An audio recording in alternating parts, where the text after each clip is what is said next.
Hi, everybody. Welcome to the Soulful Soul. My name is Gladys, and today I'm doing a very special interview with the creators of this deck, Black Tarot.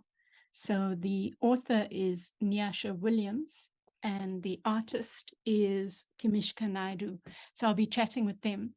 But I thought that before we do that, I thought, let me do a quick reading so that for those of you who haven't seen the cards, I thought that this will give you a nice introduction to the cards. These are the cards I drew this morning for myself, and I thought I should share them with you. The first is the Seven of Cups. The Seven of Cups talks about having choices. And sometimes when we have too many choices, we can feel stuck. And it was interesting that it came with the Nine of Wands, but reversed. The Nine of Swords. And the Nine of Swords, here it has all these eyes looking at you, and the guy's head is decapitated, almost like not in touch with your own intuition, because I'm thinking about the third eye now.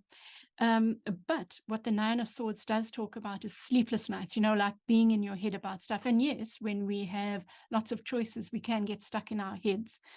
But it is in the reverse, suggesting that there's a movement out of that place of feeling stuck.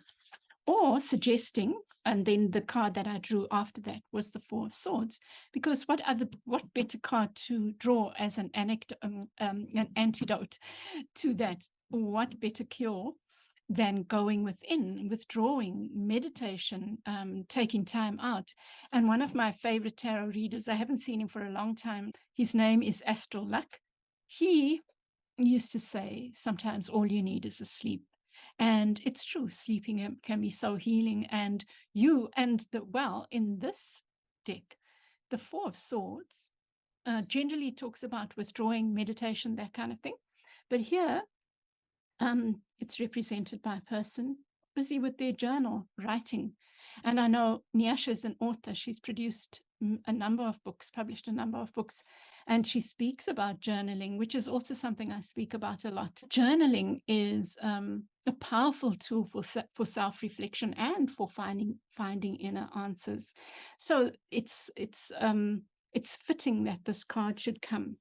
So, a lot of choices, like for me, when I think about the Seven of Cups as well in my life at the moment, I have a lot going on, and they all have to happen because they're about something that I'm trying to bring out into the world, right? So all of them have to happen, but I think it is about what you prioritize and how you make time for things, and not only prioritizing the Seven Cups, but getting rid of things that are not important, right? And then the other thing that came up, which I found so interesting, was the Hierophant. And this is a pretty, pretty Hierophant. It's lovely. This person is going to church. So if your religion or you're someone in the church, and the Hierophant does talk about structures like institutions. So it could be a therapist, could be a teacher, could be a guru of some kind, a psychologist, could be a priest or something. That can also give you solace. Let's say if you are feeling overwhelmed or you have too many choices, sometimes just speaking to someone helps us hear ourselves, and in that way we get clarity, and then you get clarity, which is the Ace of Swords. And look at this lovely Ace of Swords. There's the confidence behind it. It's just, like getting truth out. And then finally, the Eight of Coins, which was at the bottom of the deck. And that helps you work more productively, getting this clarity. Oh, and the other thing, it helps you work more productively towards whatever it is that you're working on. But the other thing that I was thinking about that came to me was this Four of Swords can also remind us to maybe take our journals to bed and ask for clarity, put forward the question in writing, and see what comes up in the next day or the next couple of days. It's all very powerful. We have all this at our fingertips. I will ask Kimishka and Nyasha to introduce themselves, and I think it's going to be fun.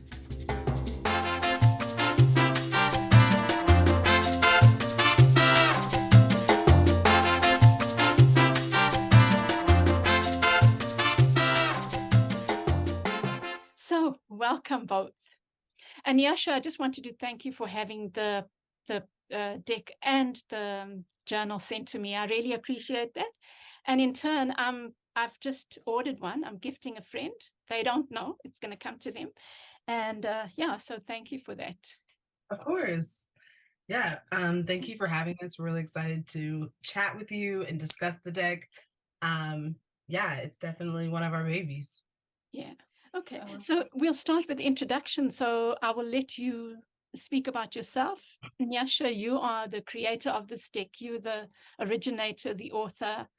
Can you talk about that and tell us about yourself? Because you aren't just doing the tarot deck. And just now I discovered that you have an oracle, something to do with the oracle. So just tell us all about that.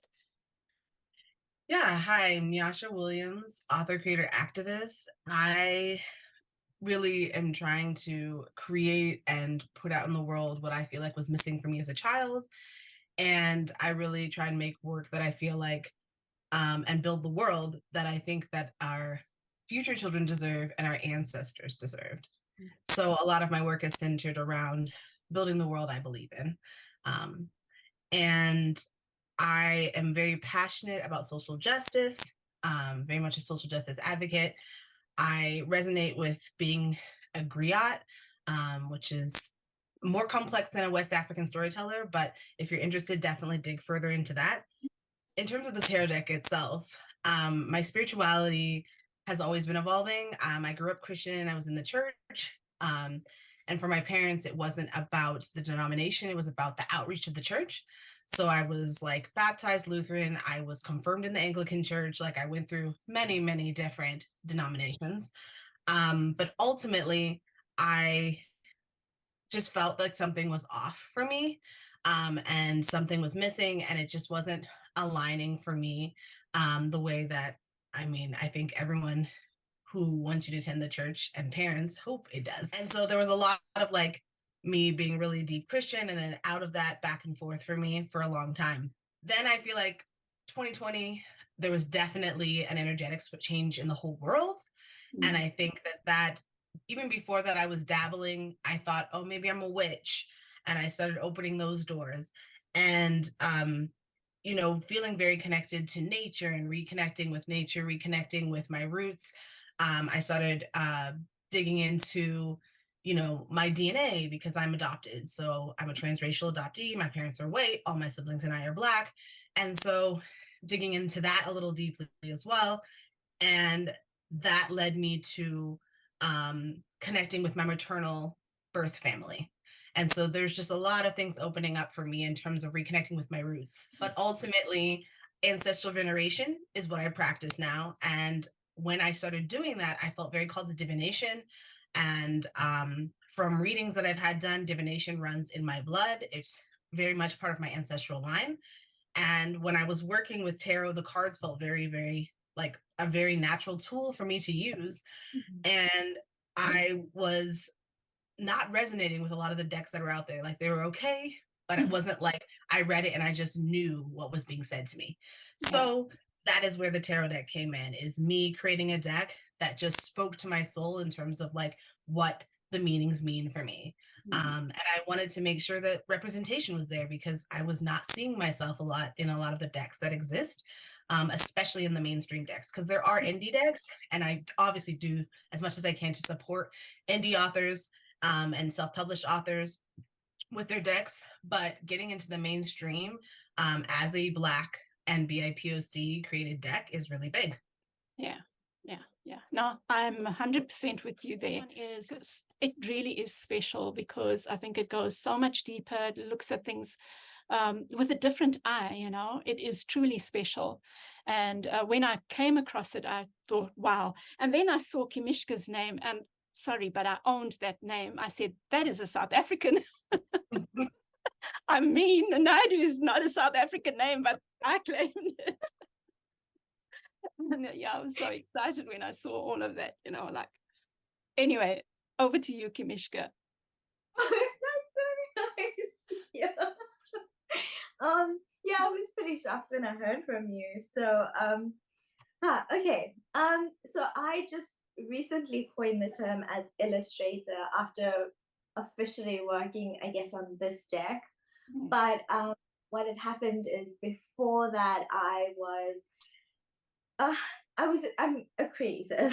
So I've always been in the space of being a creative. I studied film and I did a bit of graphic design. And then finally during COVID, I ended up doing some illustration work. And that is actually how my illustration career began. And it's with this deck. And so that's how I coined the term illustrator. And I feel like ever since then, we've just been diving a little bit deeper into our spirituality. And we connected on a spiritual level. We've known each other for years. We met in high school as friends. Then we reconnected when we were in Paris as au pairs. And and then again, I guess in 2020. So we've been a part of each other's lives since high school. And I think we were both tapping into our spirituality at that time. And so when Nyasa picked up on the fact that I was illustrating and I was trying to illustrate, because I felt like people of color weren't being represented, in illustrations. I hadn't seen that. I wasn't being represented. I felt like a lot of South Africans weren't. And so I started tapping more into that. And I put out a few illustrations. And I guess that's when Nyasa saw me and asked, hey, would you like to do this? And I felt like I couldn't say no at all. There was something about the fact that we were both going through a spiritual transformation at that time. And this, I did not say no, which was strange because normally I'm afraid of things, but I wasn't afraid of this. And I guess that is basically the start of where we are now. And Nyasa would probably like to tap into the Oracle deck because I'm illustrating that, but that is actually Nyasa and her sister Grace's project. Can you talk now about this beautiful special deck and your process? What were some of the highlights and what were some of the challenges? And did you work from afar with each other or were you in each other's physical space? How did that work? Yeah, I will say like a little bit more expanding on our connection because we hadn't spoken in a while, is that, I'm noticing that when people are having a spiritual awakening, creativity normally comes out. It's like this, I just normally see people starting to move in creative realms. And so randomly, I think on my Instagram, I saw like Kimishka was doing illustrations and I was like, wow, these are really amazing. They're like really unique and just a beautiful representation of like South Africa and its energy and just like, there's just a power in him. And then I was like, oh, I would really love to work with her. So I was like, let's reconnect. And I have like an opportunity. And that's kind of where those doors opened. And in terms of creating the deck, I'm in the States. So yes, it was a virtual connection. And I love that she was in the motherland for that because I feel like that imbues a different kind of energy into the cards and the energy of the deck. And so we worked in that way. And, like she said, because we were going through a spiritual awakening, I think there was a lot of that embedded into the deck. And then again, for me, it was this building of this relationship with my ancestors. So a lot of people say that when they're using the deck, they can feel that energy for themselves in terms of like, it feels like a very ancestral connection deck. So if you're trying to work with your ancestors or connect with your ancestors, people are feeling that when they're working with the deck. Because I just want to hop in there. I did my latest pick a card reading using your cards. And one of them was the 7 of Wands. Now, I know that the 7 of Wands has a particular interpretation, but that's what I felt. I felt it was the backing of the ancestors. It was, there's just something so beautiful about that. Kimishka, you wanted to add? Oh no, I was just thinking about the card, and I'm like, that's true. We've had, I think when we were working on the stack, we worked so closely with one another where we were meeting, was it 3 times a week? I feel like in the beginning it was 3 times a week. It was like Monday, Wednesday, Friday, something like that. And we were kind of keeping each other accountable for the time and the hours spent on the work that we were doing. And I do know that like with a lot of these cards, we had moments where we were struggling, and it's sort of like in our own sphere we were struggling, and so when we were dealing with specific cards, I could tell you from my side as the illustrator, I was so blocked. Yeah. I was incredibly blocked at different times. And we weirdly found when we were looking at the meanings of the cards that we were experiencing that emotion at that time. Yeah, it's amazing. Yeah. So that's why I started laughing as we went into the wands. We were in a different space when we are doing the wands. Everything was flowing so naturally. And Nyasha was definitely very connected to her ancestors during that time. So I'm a very visual person. So I was just like thinking back at that moment and going, oh, yes, I remember exactly what happened. Oh, that's lovely. I mean, I wanted to ask, and I almost forgot, and this you just reminded me. Who's the Queen of Wands? Oh, in terms of what you, oh, I mean, I will say that Kimishka and I definitely, I mean, I'm an Aquarius, so air energy, and like her and I, like if we are not like really focused, we can just be idea after idea after idea. So like we have to really like hone in on like what's gonna happen and like bringing it to life, because we could just be, I mean, Shonda Rhimes vibes of just like idea after idea after idea. Like, yes. So, oh, okay. And the reason I asked, because the Queen of Wands is on the cover of the journal, right? So I thought one of you is a fire sign, but are you both air signs? She's a fire sign. I'm the Okay. fire. Okay. Okay. And I just want to ask about this card in particular, because I'm a Queen of Coins. So the beekeeper, what was the inspiration behind that? That is on Nyasha. There's a woman I follow on Instagram, and I just like, I want to pay homage to Black farmers, first of all, because they really have been given a raw deal, especially people who still want to be connected to the land, and especially because that is a different kind of healing for our community, considering we were forced to work the land originally. And so being able to come back to it and work it of our own volition and wanting to, you know, nurture something in that way, I think is just really a powerful and really magical thing to do. And I don't think that they're being respected or honored in our world, government, anything, the way that they should be. And there's this beautiful farmer and beekeeper on my Instagram that I follow, and she is just absolutely amazing. And I just was really inspired and feel like she's embodying the Queen of Coins energy for me, or Queen of Pentacles is how it would be traditionally said. I feel like she embodies that energy for me, just in like, it's a different kind of wealth, but it's, you know, it's a wealth. Like I think we look at wealth sometimes in a very traditional sense, but like wealth is so much more than just finances. And the thing about, I guess, well, for me, what comes is this notion of honey being something that is so, that lasts, hey?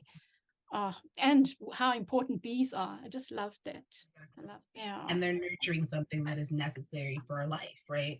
It's like there's so many things in our earth that are like intertwined with us that like if we lose them, there's no way we can live. Our like fates are intertwined. Yeah. Anything else about the process, like challenges and highlights, either of you? Do you want to go, Kamisha? Should I say that the knives, the knife suit altogether was extremely challenging. because I feel like we spoke about our spiritual awakening at that time, what the knives actually mean when pulled from the tarot, and we were definitely feeling that energy at that time. I think we had to go back and so like the King of Knives we had to redo. The Queen of Knives, we tried to redo her so many times. That would be the Mother of Knives. And for some reason, now I still feel like that is the card that I could have worked on, but there was just nothing we could do about it because it was just so stubborn. And we're just going through the most, I don't know, we're just going through the most emotionally at that time. Amazing. And so yeah, it was it was really, really difficult. That's what I could say from my side. Nyasha? I don't know. I mean, and something I always bring up is like in creative work, like you want to be really conscious of like energetically where you are, because that's embedded into the deck. Or whatever you're creating, like whether it's a book or whatever you're making, like song, like your energy of whatever you're going through, experiencing, or where your mindset is that time is embedded. And so we were very conscious when creating the deck of like where we were energetically, and like sometimes we had to step back if like lots were going on and like we needed to like reevaluate or just work through something, because we know that the spiritual journey, there's always ups and downs and lots of things happening. And so and healing work and that shadow work can put you put you in some interesting headspaces. And so just being conscious of that. And I think that yeah, there was a lot of reworking with the knives, because I think the knives was definitely a suit that didn't feel like naturally just visually came to me. I think the other ones came through much clearer. Whereas in terms of like what I wanted the knives to look like was a lot more challenging to come forth in terms of like what was going to exist. But I will say that like there are definitely knives that I'm still very, very proud of. And like when people are engaging with the deck, they understand what the knives represent, like when they pull them. So that's really good. I feel like that's like important that people are seeing that. But I mean, more than anything, I always have to pay homage because the Rider-Waite-Smith, that is like our deck is very much based off that. Like I took Rider-Waite-Smith and I like reimagined it. And so that's what Black Tarot is and how it exists. And you know, the reason why we add Smith on the Rider-Waite is because Smith was the illustrator, and she was a Black woman, and want to make sure we're paying homage to her because she's not always acknowledged in that deck or the honor of that deck, like considering how really utilized that deck. It's the top deck in the world. Yeah. And so we want to make sure we honor her. She was a psychic. She had like all these spiritual gifts. And you can tell that her energy is embedded, which is why that deck is so powerful. I think that the illustrator of a deck matters immensely because that is energetically playing so much into the deck. And like what makes or break a deck is the visuals. For me, I'm really connected to the death and the star are very like important to me. And so if I don't like those visuals, I'm probably not going to resonate with the deck as much. And so the illustrations matter so much. So I am very thankful for how beautifully Kimishka was able to put the work out into the world and put my visions to life. Because yeah, illustrations can definitely make or break any project. But I want to talk about the swords now that you've brought it up. So in the reading that I got for today, I got the 7 of Cups and the 9 of Swords and the 4 of Swords, right? 9 of Swords was reversed. And what I got from it was, with those eyes, something about not resting. Well, the 9 of Swords is about that, sleepless nights, like busy head. And what I was getting from it is because of all these choices, and I can relate to that in my life right now. It's not so much choices, but I'm bringing out something, and there's so many moving parts, you know, so that's how I could relate to it. But with the 9 of Swords in the reverse, what I loved was those eyes, because for me, it was, if you are tired, if you're too busy, you don't. I saw the third eye. That's what I saw. And then with the 4 of Swords is generally about meditation, taking a break, going back. But she's carrying a journal. And for me, my journal is especially writing stream of consciousness. It's my go-to. It's so much, it's so deep for me. So I could so relate to that Four of Swords in that way. So, but I'd love to hear what your thought processes were around those two. Yeah, I mean, I think, okay, so it's interesting. Number one, I'm going to say that like, there's definitely like visually people, like there's no faces.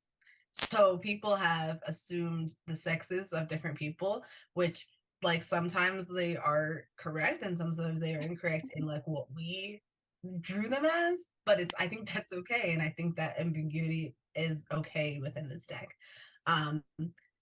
Yes. I will always acknowledge that the deck is very cis-centered, or I guess there's pretty much straight relationships. There's no LGBTQA community relationships, which I am part of that community. But this deck, in terms of like, it was very much a healing deck for me for the Black community, because the Black community, especially within at least looking at America's history, through being taken from Africa and enslaved, and then coming out of that and still having like the Jim Crow laws and everything, the Black family really was ripped apart. The traditional Black family of being like a male and a female in the space and kids. And so to me, I wanted to create a piece that was really highlighting and honoring that. That was important for me at that time, because I just was going through a period where I had saw and was like reading about and just like re-experiencing and grieving the loss for that the Black family in that way. And so for me, having strong Black males and Black females, especially because we had been pitted against each other, was really, really important for me to showcase in the deck. In terms of the specific cards that you're talking about, so the Nine of Knives, or the Nine of Swords, as it would traditionally be said. So I definitely in that like visually, I was thinking kind of like the sunken place, because it's very much depression. Like you're not seeing is ultimately what it is. It's like, to me, it was like you're not seeing what you need to see. And yes, there's definitely a third eye aspect to it. And I think also for me, the eyes in drawing them were your guides, that they're like out there. They're like, hey, we're here. We're trying to help you. We're present. And you're like very oblivious to this guidance and this help, because you are mentally, there's just a lot of heaviness going on, which is why the person's in the couch. And then the Four of Knives. Yes. So they have the book, the journal. I mean, you know, I definitely wanted to make sure that the deck had representation of like Black people resting. Like rest is revolutionary for BIPOC communities, because that has not always been a guarantee for us. And so that is a part of our journey and part of things that I think that need to be highlighted in terms of visuals for us, because we deserve that. And that is an important thing that I know our ancestors want for us. They want us to have ease, leisure, and rest. So, you know, like, I think that the thing that comes to me is how much you've had an impact on this deck, but your deck has probably had an impact on you, the process. And your deck, I feel, is going to have an impact in the world, you know. And I feel like in South Africa, I just wanted to say something, you know, what I found interesting is that you called it Black Tarot. And that, for me, encompasses like we as old struggle activists who claimed the word Black, right?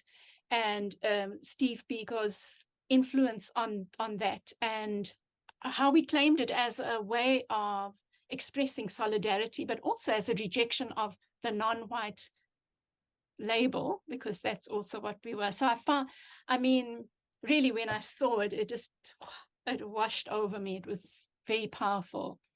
So that name as well, where did that come from?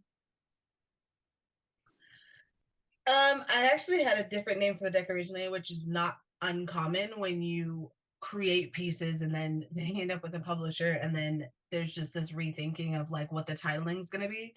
Um, but I think that it just like really very boldly stated what it is in terms of like there's all Black imagery. So I feel like Black and tarot, like it just was pretty plain and pretty logical to describe it that way.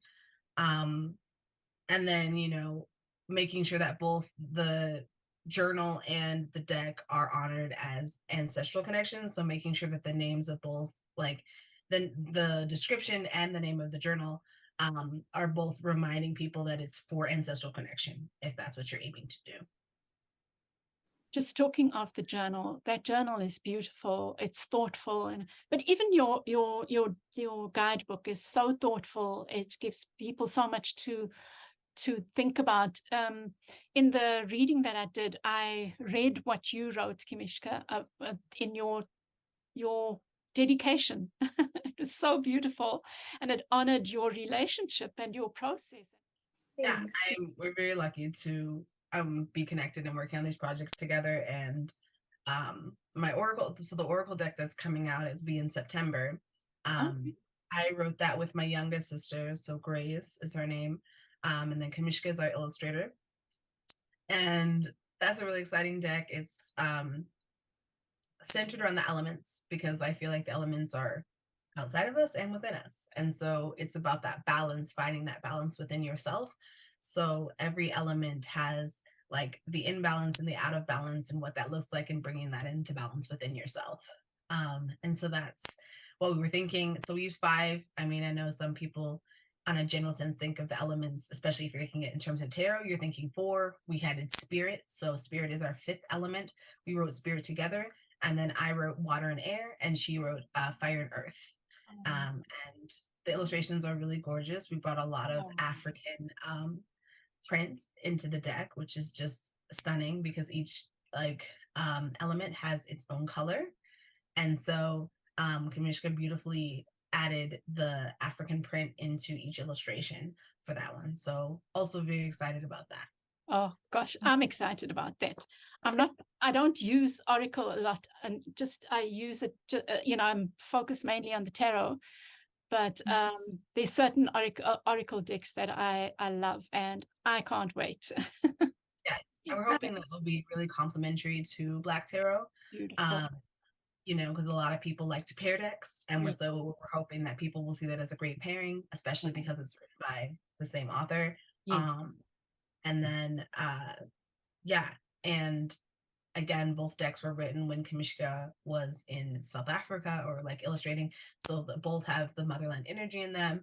So we're hoping that all of that will help people in terms of like the alignment. And both decks are aimed at decolonization, and centering anti-racist practices and moving in those ways and being conscious of the way you're moving in the world and being in alignment with yourself and your soul mission. And so we're hoping that like because of that, the decks will really beautifully work together in solidarity. I guess, and if you do love a good journal, we've actually worked on it. So the journal for this Oracle deck is actually a tracker journal. I'm pretty excited about it because it's the first time I got to work on a tracker journal, and it's really gorgeous because it tracks like your mood and meditation and cleaning and all the little things that you may want to keep track of that you can sort of journal about, gratitude, and it's really gorgeous. I think after working on Black Tarot and now we've sort of shifted into this project, I do feel like we've grown, like Nyasa and I.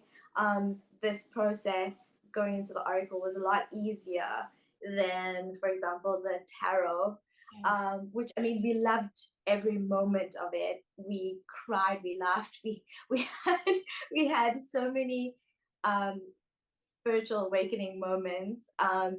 But when we finally found our rhythm, it just helped us with this next deck. It flowed so smoothly. Yeah. And I will like expand on that. Like I feel that in my writing as an author, like you grow in your craft as you are developing and as time, and again, as you are doing that shadow work and growing within yourself. And so like my first book up here, What's the Commotion in the Ocean? It's like a lot of people love the book. I love that book. I mean, who can say no to a Black mermaid? But I also think that like that was my first self-published book. It's my first book out in the world, you know. It's the first baby I put out there. And so my new book is centered around environmentalism, or being an eco-activist, is Ally Baby Can Be an Eco-Activist. And you can just see the growth in how I'm learning about being an activist, about taking care of the planet, about like, you know, it's not only on us as individuals, like there's so much more growth that has come from me. So you can see the evolution there. And I think people will see similarly with Black Tarot and or the Oracle deck about like growth within us as illustrators and authors. I was just going to say, I mean, for me, the tarot is so powerful. There's you can't possibly work on it without going through the tears and the pain and the whatever, right? It's profoundly, it impacts on us so profoundly. So gosh, I can only imagine that. Yeah. Yeah, it's a lot. And we were right in the middle of the pandemic at that point. So I think we were both in different spaces, of course, but trying to channel all our creativity into this deck, which was absolutely amazing. I think like earlier on you asked, how did we work together? And I actually wanted to talk about this a bit because I felt like I'm not sure if other illustrators work this way, but the way we work together really helped me a lot. I felt like, so Nyasha usually has this PDF with her ideas, and so she'll just put down images of something that sort of caught her mind.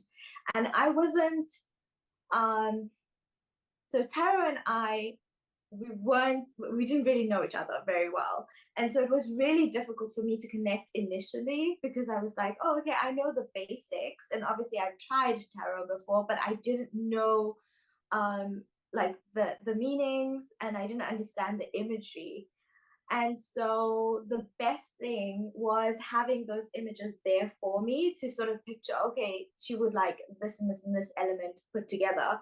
How do I do that? And does it actually spiritually align at that time?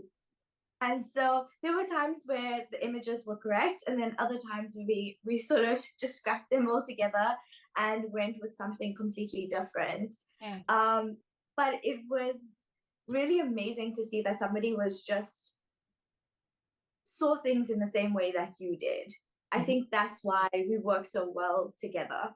And even at that time, like if I got to her and she could feel that I was out of sorts and there was just nothing happening that week, I was like, okay, step back.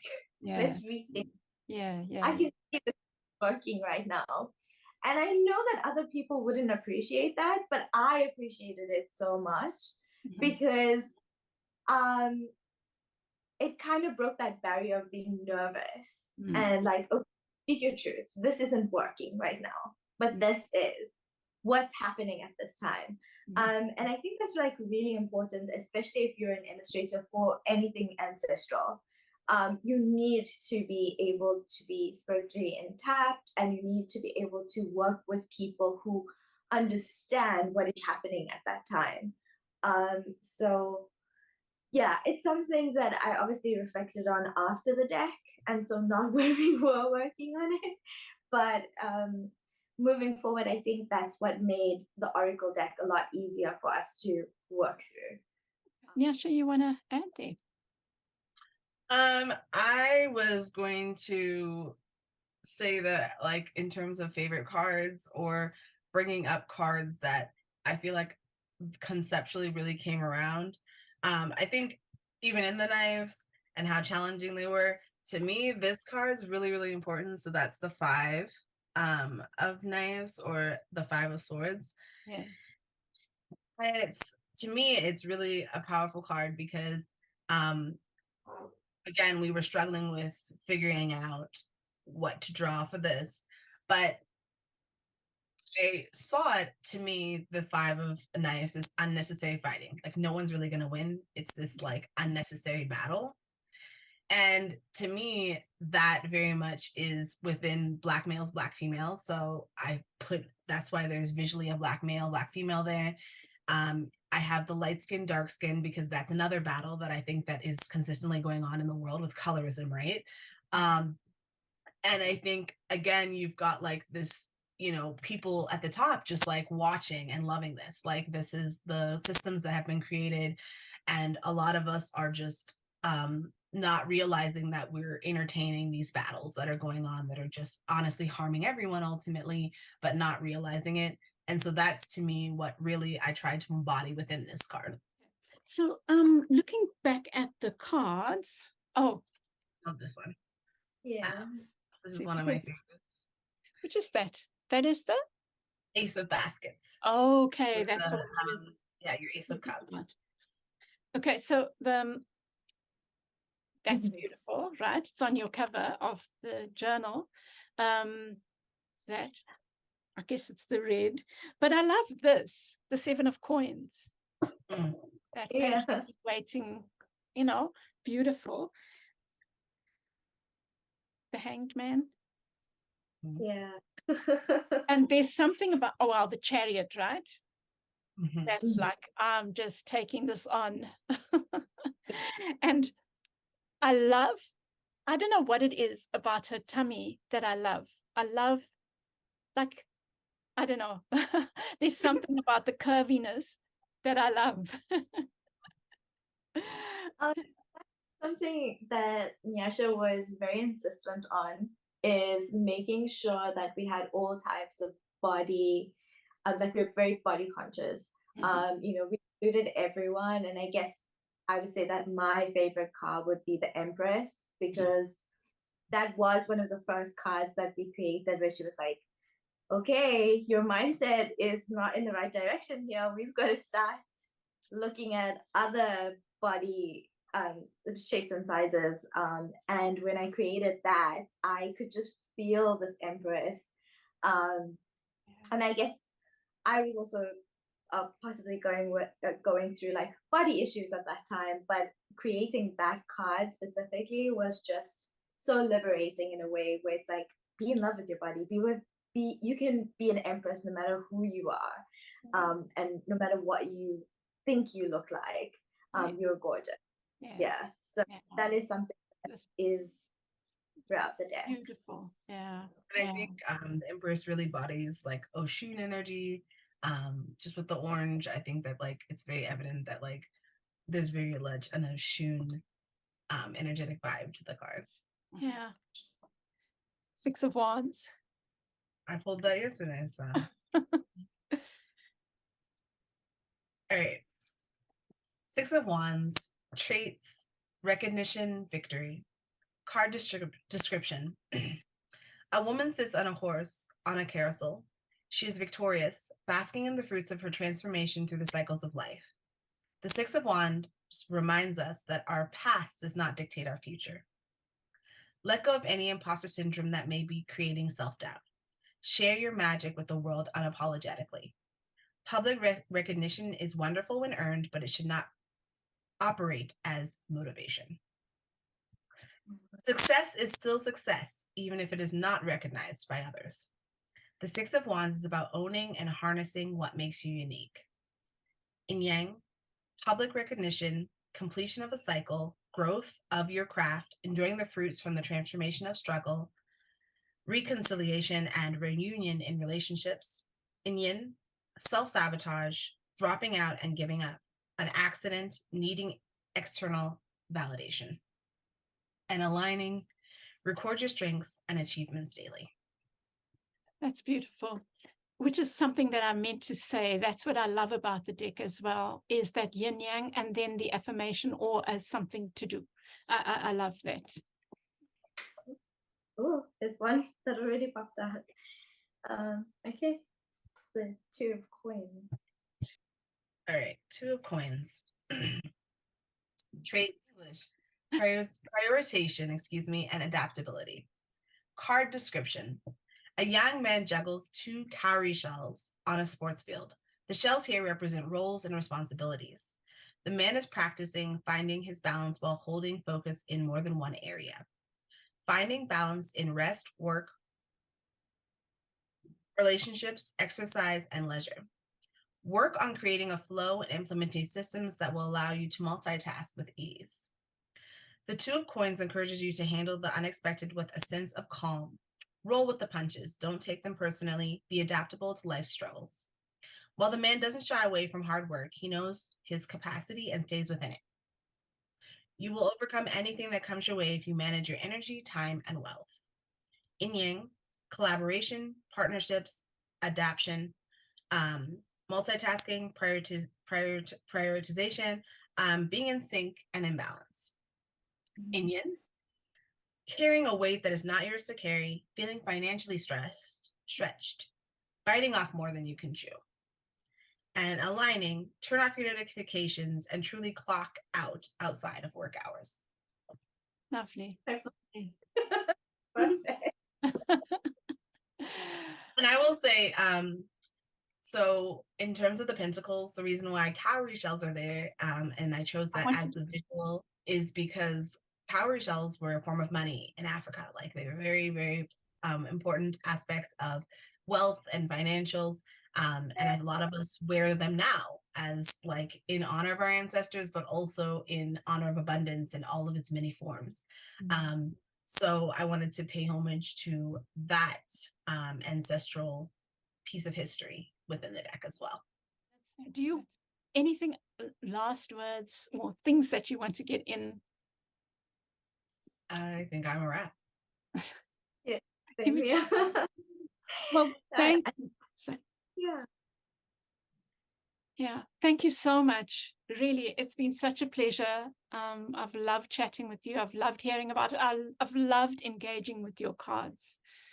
And I'm looking forward to many, many more engagements. Sounds good. Yeah. But thank you for making time. I really, really appreciate it. Well, thanks for connecting with us. Thank you so much. This is great. You can go and sleep now, Kimishka. Yeah.